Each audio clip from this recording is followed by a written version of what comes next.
We speak now with Zachary Abuza, professor at the National Defense University's National War College in Washington, D.C. Professor, thanks so much for joining us on the show this morning. I want to start by asking you about Thailand's use of F-16s. The first time, though it's had the plane since the late 80s, early 90s.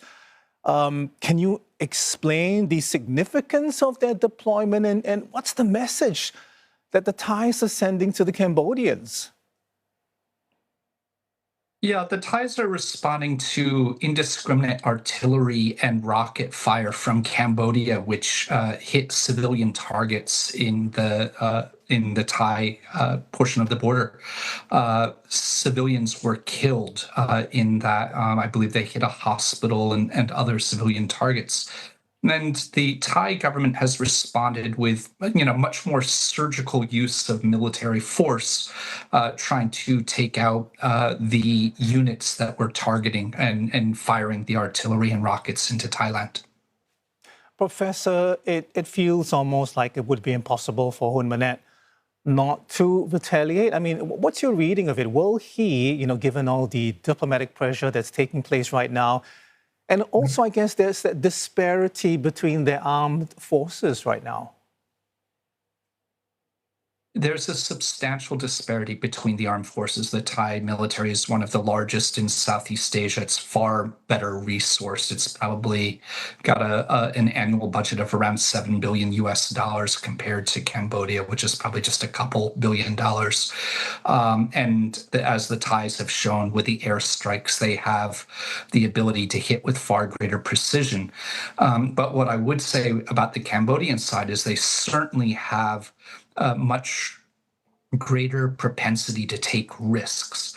I have to say, I was taken by surprise by this current escalation. We know what happened back in May when there was a skirmish and the Thai soldiers fired and killed a Cambodian soldier.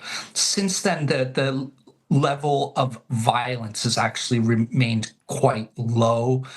It seemed like cooler heads were prevailing, even though there was still a political spat between the two sides, a border closure, some economic impacts.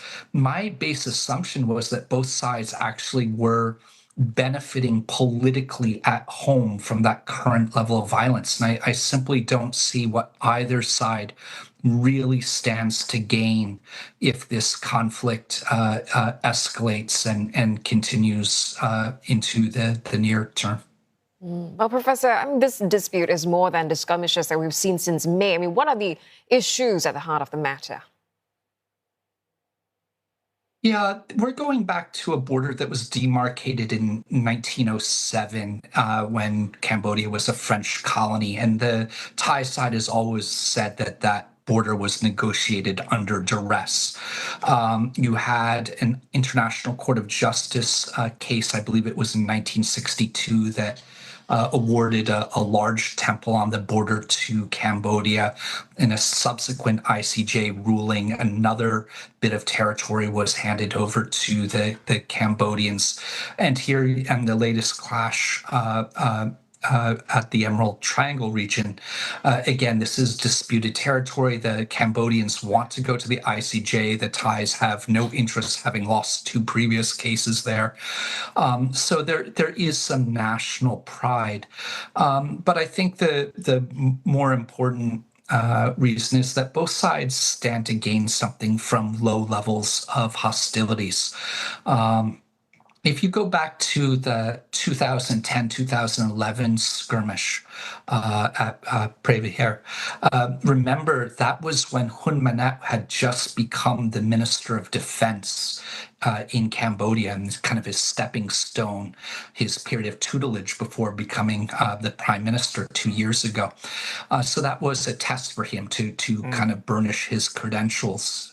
And I think 2 years into his premiership, he certainly wants to do the same, show that he's a strong leader, neutralize the already weakened and largely exiled opposition, but show that he is was willing to stand up for Cambodia. And then on the Thai side, you mentioned the phone call that was leaked between the Prime Minister Paetongtarn Shinawatra and Hun Sen, in which she was overly deferential. And the Thai military has just used that to really neutralize her and her father, who returned from exile in 2023, in what people assumed was this grand bargain between him and the palace. A lot of the ultra royalists and the military have been unhappy with that, and they're using this conflict adroitly to take away the power of the Shinawatra clan. Professor, there are some reports suggesting, that this failing relationship is linked to lost revenue for Cambodian officials, top leaders, because Thailand, considering, to legalizing casinos, it's been raiding scam centers to rescue its citizens as well, to the detriment of Cambodia. Is that sheer speculation, or is there some truth in that? Obviously, the Thai government, their proposals to legalize gambling would cut into the revenue streams of Cambodia. But I think the greater importance are these internet scam centers. These are worth tens of billions of dollars. And unfortunately, they're tied to the highest levels of the Cambodian government, including the Hun family itself. And the Thai government is, for many years turned a blind eye to these and was not a great a partner with the West in dealing with these scam centers. I think that's changed last week or 2 weeks ago. The Thais moved on Kok An, who is known as the godfather of Poi Phet, a close ally of Hun Sen, a senator. A lot of these Cambodian elites have parked their assets in Thailand.